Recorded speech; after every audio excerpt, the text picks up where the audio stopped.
All right, I think we've got about 20 minutes, so I want to go ahead and get started. When I looked at the temperature below freezing this morning, I thought, thank God this is a fireside chat. but I don't know where our nice fire pit is, Reggie. But no, having this great audience fill the room even on this cold day. Thank you all for being here. It certainly warms my heart. And I think it's a testament to the importance of the topic that we've been talking about today. And it's a testament also to Gracelyn and her team at the Critical Minerals Security Program here at CSIS, the great work that they're doing. I'll briefly introduce myself. My name is Eric Palomaa. I'm the director of our Hess Center for New Frontiers. My program looks specifically at global macro trends. Mega trends is kind of the term du jour. And we look at strategic foresight frameworks. We look at drivers of change.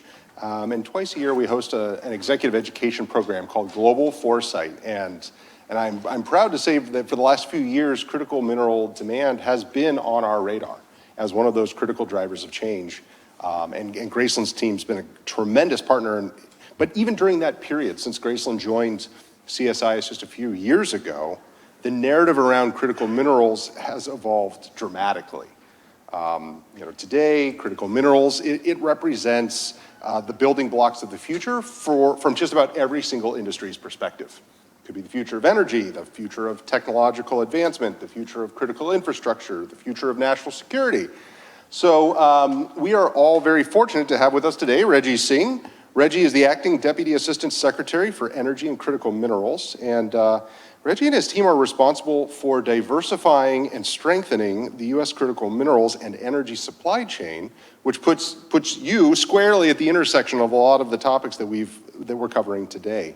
I'll just briefly say Reggie's got a distinguished career at the State Department, over 2 decades of service. He's been around the world, including a few critical minerals hotspots, Indonesia, Eastern Europe, Australia, India, Mexico. So Reggie, thank you so much for being here. I just want to start off by kind of help us map out how we got to this point. 2025 has been a busy year for critical mineral diplomacy.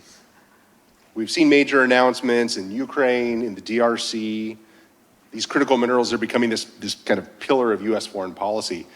But 15 years ago, critical minerals weren't getting headline coverage like they are today. So tell us to maybe start things off, how you've seen critical minerals evolve to become this pillar of U.S. diplomacy over your career, and why it seems to be having such a moment at the negotiating table today. Well, thanks for that framing, Eric. It's useful to look back over my career and see how things have changed. As you mentioned, I had served in Australia and Indonesia previously. About 15 years ago, I was actually posted in Australia, and this was around 2010, 2011. I remember Washington asked me to go in and see the CEO of a mining company called Lynas at the time, and I went in, talked with the CEO. He was showing me little, glass vials of powders and saying, "These are rare earth elements. They're not so rare." We were very interested for really just a moment in time, and then we sort of lost interest, dropped the ball, so to speak.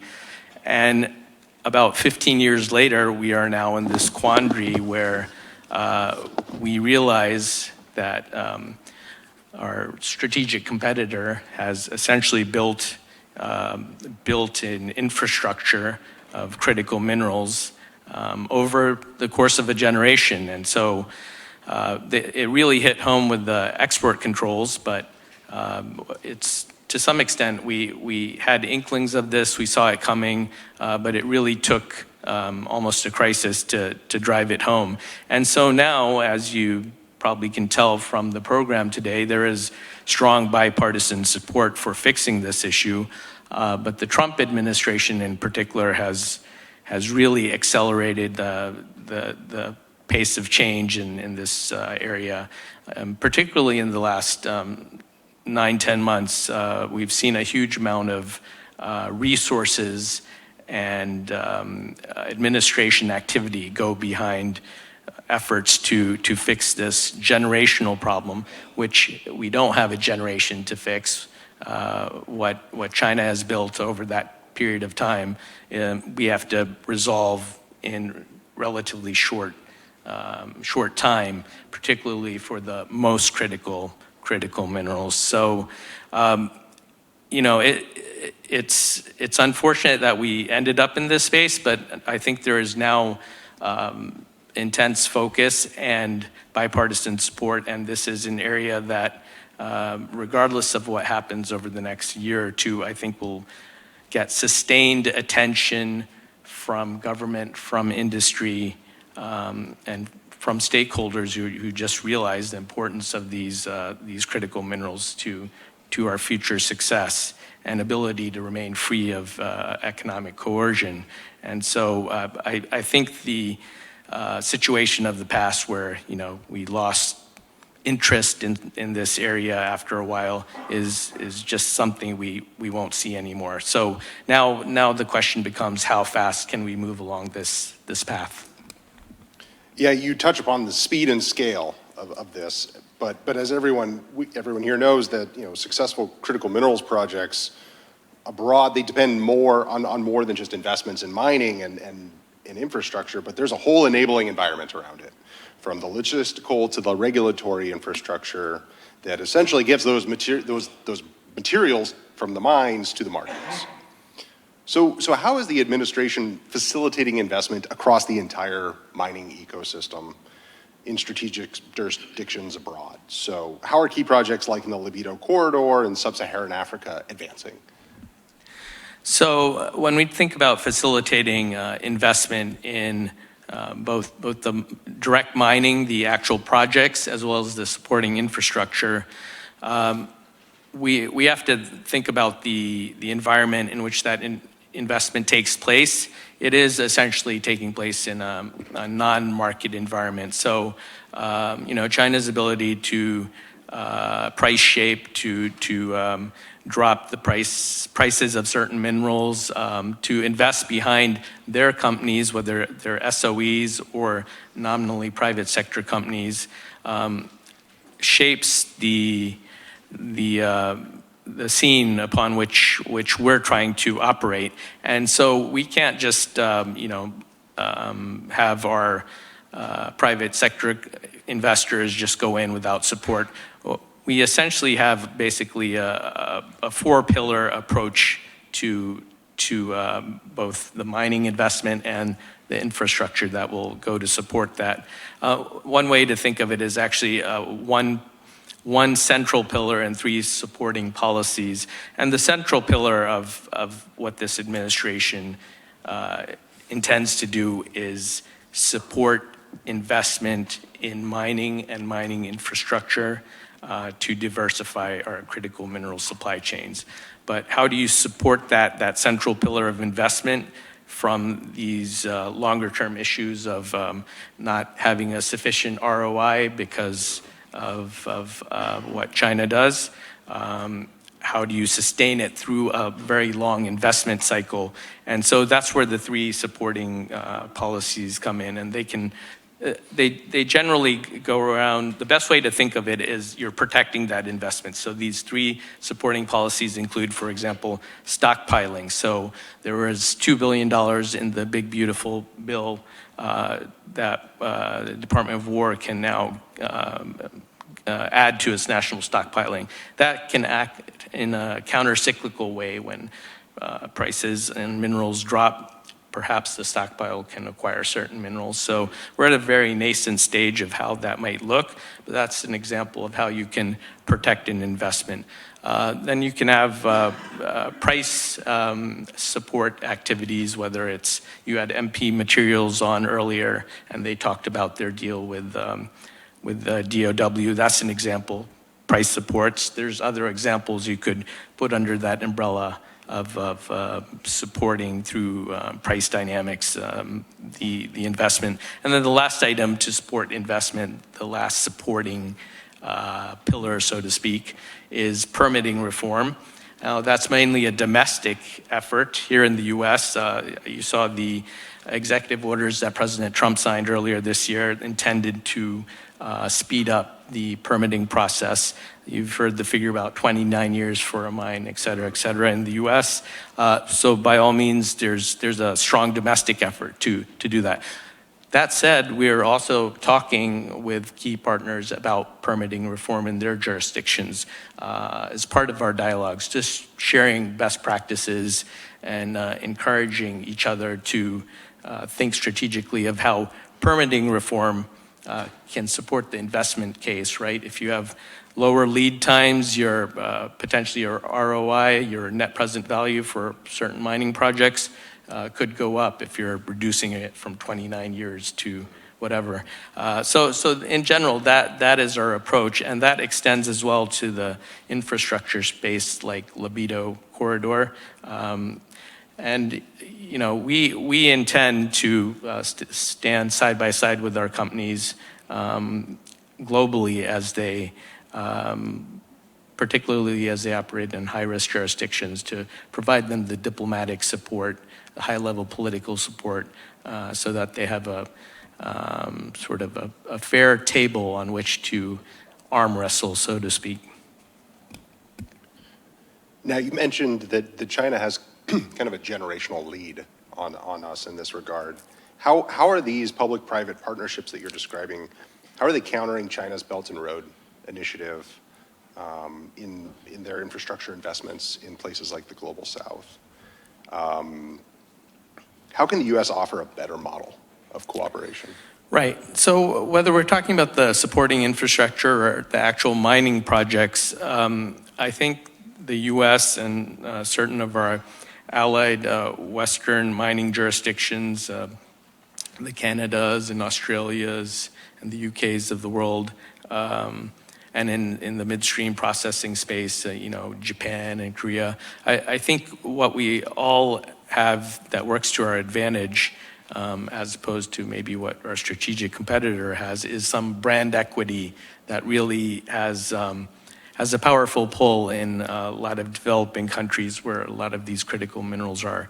You know, if you look at Africa, without naming particular countries, they went all in on investment with our strategic competitor over the past generation, and they now have seen the downsides of that. So they have an impetus as well to diversify, but on their side, it's diversifying their inward investment.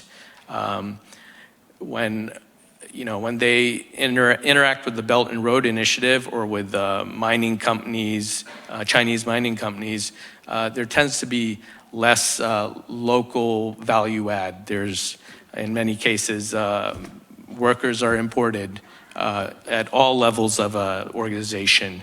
And, there's a lack of local beneficiation. Often it's just the crude minerals that are being exported. When you talk to Western miners, in many cases, even the small and mid-cap miners, you'll find that there's an ethos of doing the right thing from the beginning. We meet with lots of companies, my colleagues in the interagency and we at State, in our normal sort of weekly work.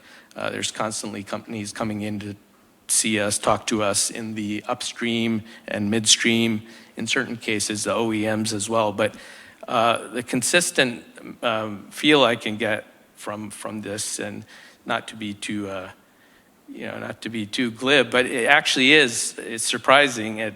There is an ethos of doing the right thing, because these companies realize they are operating for a long time in these countries. They want to do the right thing, and if they do it in the right way, they'll tend to have better relationships and less friction with governing jurisdictions. So that, in one instance, immediately works in our benefit, just our private sector, the way they operate. But then when you overlay the desire to be closer to the U.S. politically and diplomatically in many cases, that provides extra leverage. And so I think just taking a more strategic approach of supporting our private sector with diplomatic and political leverage hopefully will provide an alternate sort of model that benefits a country more than our competitor.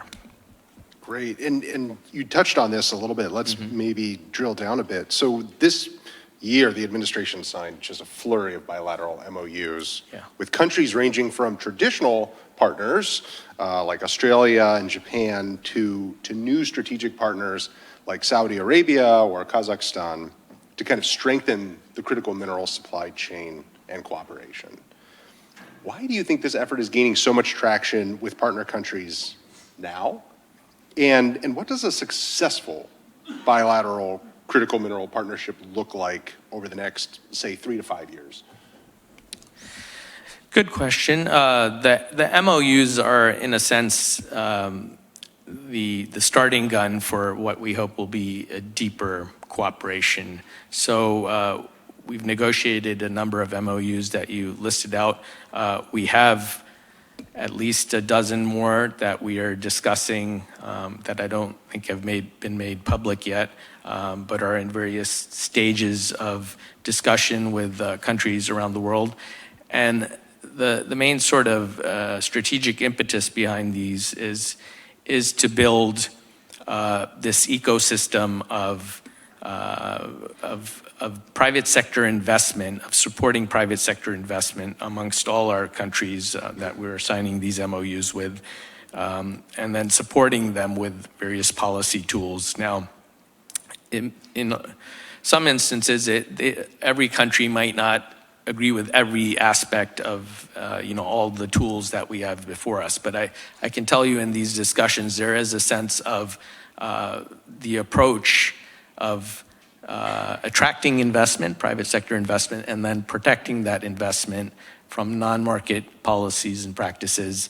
I think there's wide agreement on that. And so these MOUs provide a starting point for negotiation or for further discussions and for further policy coordination.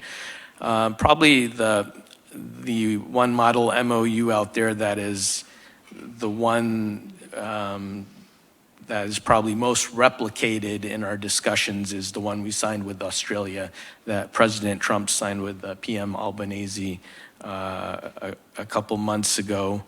And if you look at that MOU and the provisions in there, there's some key aspects that we hope to replicate in additional MOUs that we sign with countries. So there are references to approaches on pricing related to what I discussed earlier.